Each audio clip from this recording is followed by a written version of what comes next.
লাল পেরে শাড়ি পরে বন্ধুরা রেডি হয়ে গেছি। এই দেখো যাচ্ছি। আজ আমি শুধু একা না, মেয়ে, যা, আমরা তিনজনে একসঙ্গে যাচ্ছি।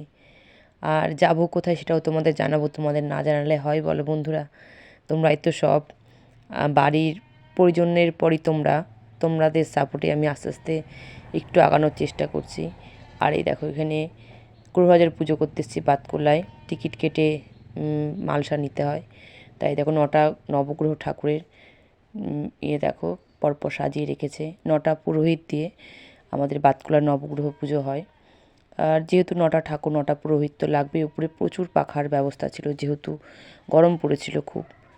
আর মানুষের ঢল তো অতিরিক্ত, 1000-1500 লোক সেখানে জমায়েত হয়েছিল। এই দেখো 9টা পুরোহিত দিয়ে 9টা ঠাকুরকে আরতি করছে ধূপ আর প্রদীপ দিয়ে। আর ঠাকুরগুলো একটু স্পষ্ট করে দেখাবো কি বন্ধুরা, আমি অনেকটা পেছনে ছিলাম, তা যতটা পেরেছি ততটা তোমাদের দেখানোর চেষ্টা করেছি। পুজো দেওয়া হয়ে গেছে বন্ধুরা। বড় একটা আখের রসের মেশিন দাঁড়িয়েছিল, তাই দেখো আমরা দাঁড়িয়ে আছি লাইনে মালসা নেবো বলে। মেয়ে দাঁড়িয়ে আছে, দিদি দাঁড়িয়ে আছে, আর আমি ছাতা মাথায় দিয়ে দাঁড়িয়ে আছি।